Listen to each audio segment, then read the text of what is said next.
S'il y avait une compétence à acquérir pour te recentrer rapidement, pour être performant en sport, pour pouvoir projeter ta voix de façon puissante et bien sûr pour pouvoir tenir longtemps au lit, c'est bien sûr la respiration. Mais si tu penses qu'il s'agit juste de respirer profondément, tu te trompes. Et on va voir ça dans cette vidéo.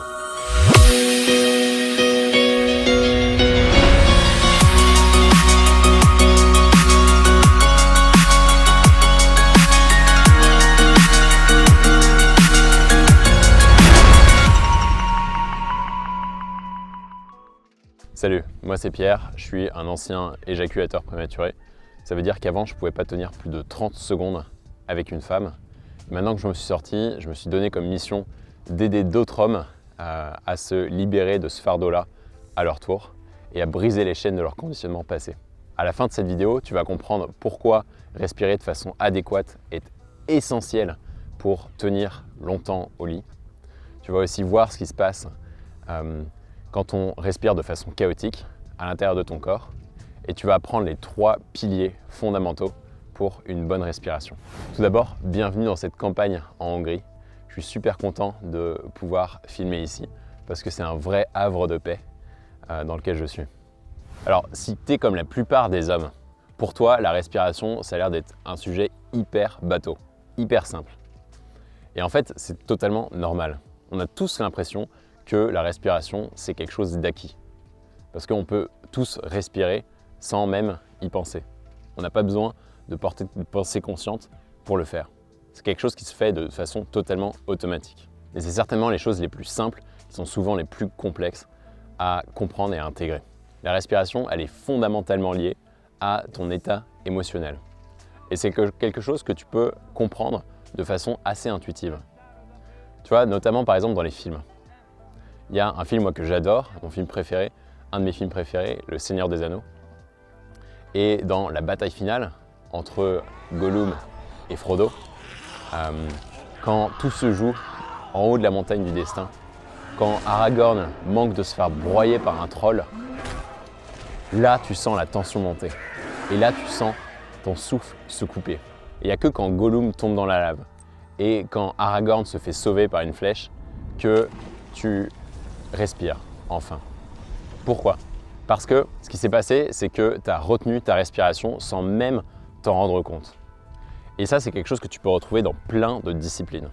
Par exemple en sport, quand tu es peut-être à la salle de muscu et que tu es à ta dernière répétition, quand tu es en train de pousser dur, et bien là, tu t'en rends peut-être pas compte, mais tu retiens ton souffle, tu le bloques au maximum.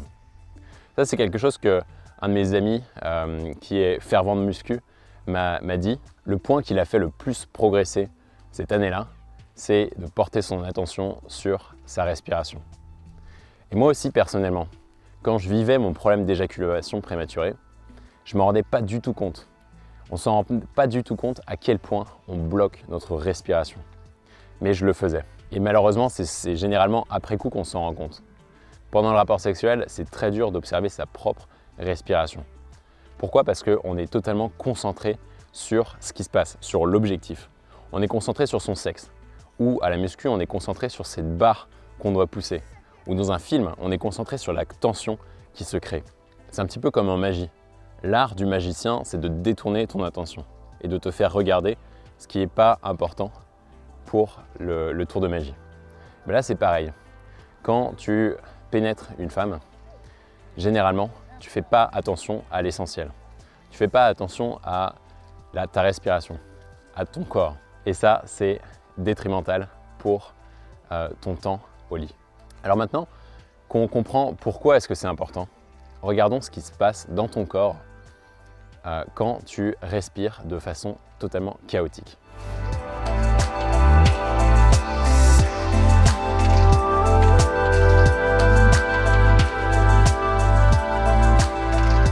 Cet été, j'ai accompagné un homme qui ne pouvait pas tenir plus de 20 secondes et au bout de seulement 4 semaines, il est passé donc de 20 secondes à plus de 40 minutes de pénétration.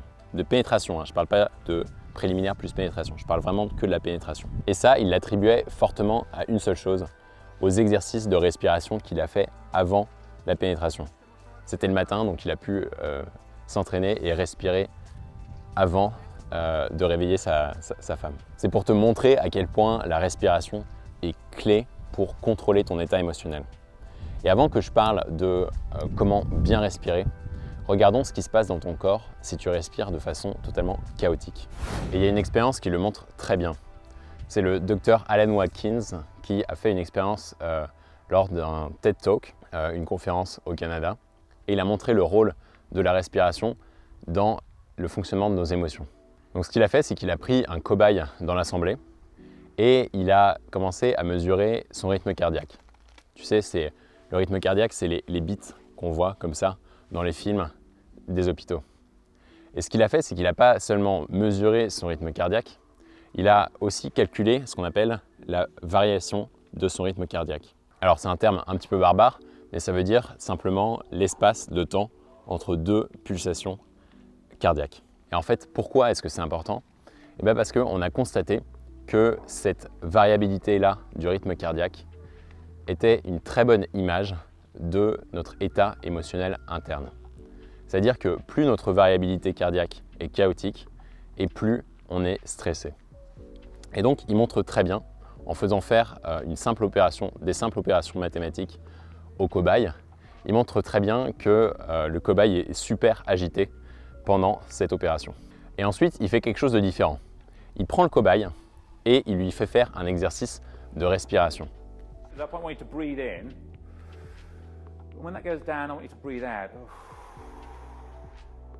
Et au bout de quelques secondes de cet exercice de respiration, on voit que la variabilité cardiaque de cet homme-là change totalement. Elle passe d'un mode totalement chaotique à un mode beaucoup plus serein, beaucoup plus ordonné, à un mode régulier. Et c'est ça le pouvoir de la respiration. Notre respiration, elle est intimement liée à la façon dont notre cerveau interprète la situation. Notre cerveau, notre système nerveux, il est constamment en train de chercher s'il doit être dans un mode de réponse, un mode réactif, ou plutôt dans un mode de repos. Et la respiration, c'est quelque chose qui lui permet de savoir dans quel mode se situer. Plus tu respires calmement et plus tu dis à ton cerveau que la situation est OK, qu'il n'y a pas de problème à avoir.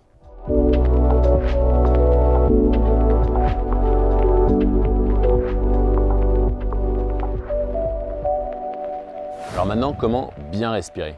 Comment respirer de façon adéquate pour faire comprendre à ton système nerveux que la situation est calme, qu'il n'a pas à surstresser? Comment respirer pour arriver à se recentrer rapidement?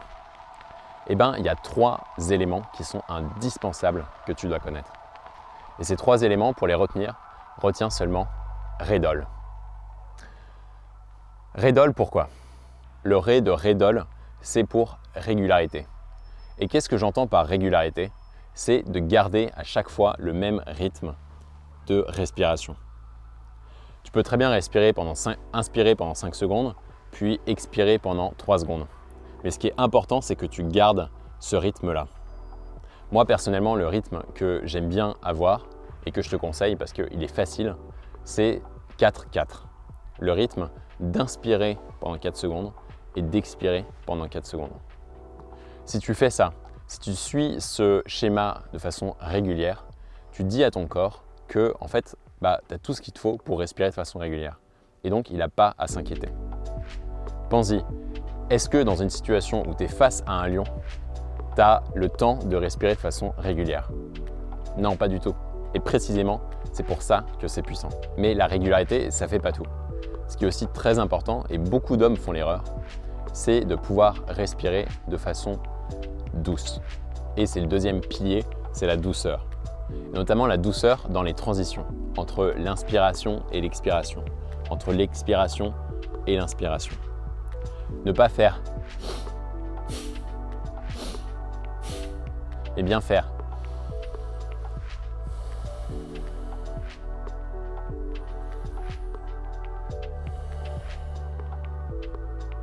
Faire une transition douce. Là encore, qui a le temps de faire une transition douce? Quelqu'un qui est au calme, quelqu'un qui est dans un état de repos et non de stress. Et le troisième pilier, le troisième élément de langage que tu dois retenir dans Redol, c'est justement le L pour lenteur. Plus tu es lent dans ta respiration et plus tu vas signifier à ton corps qu'il n'a pas intérêt à faire les choses rapidement, il n'a pas intérêt à s'emballer. La machine ne s'emballe pas. Et en fait, quand on y réfléchit, ces trois éléments-là de langage pour ton corps, ils sont hyper intéressants. Parce que qui a le temps de respirer comme ça dans la vie de tous les jours? Très peu de monde. Et donc ça veut dire que si toi, tu es capable de le faire de façon régulière, de façon consciente, eh ben, tu gagnes un certain avantage. Tu gagnes l'avantage de pouvoir te recentrer au bon moment, de pouvoir te relaxer quand il faut. Et pas que dans la sexualité. Je te l'ai dit au début de la vidéo, c'est un truc qui s'applique vraiment dans la vie de tous les jours, qui peut s'appliquer en sport, qui peut s'appliquer au boulot, de façon professionnelle, quand tu es stressé, avant de faire quelque chose de difficile, pour parler à un inconnu, tout ça. J'espère que ça a été utile. La respiration, c'est quelque chose, un domaine très vaste. Là, j'en ai parlé un tout petit peu. Bien sûr, pour l'appliquer dans le domaine de la sexualité, c'est important de pouvoir s'exercer, de mettre ça en pratique, parce que finalement, on ne veut pas faire juste du yoga ou juste de la méditation assis sur une chaise, on veut le faire dans un cadre dynamique. Et donc pour ça, c'est important de faire des exercices. La respiration, ça fait partie des 6 piliers de la pomme dorée, les 6 piliers que j'enseigne dans une masterclass pour diminuer son excitation de façon efficace. Et d'ailleurs, ces 6 piliers-là, les piliers de la pomme dorée, tu peux les trouver dans la masterclass que je t'ai préparée. Si tu es intéressé, elle est totalement offerte. Tu cliques juste en bas pour t'inscrire. Et pour ceux qui sont prêts à pouvoir s'observer, à pouvoir respirer de façon régulière, de façon lente et de façon douce, à ceux-là, je leur dis bon courage. Parce que le résultat va bientôt payer. Et bonne semaine les gars. Ciao.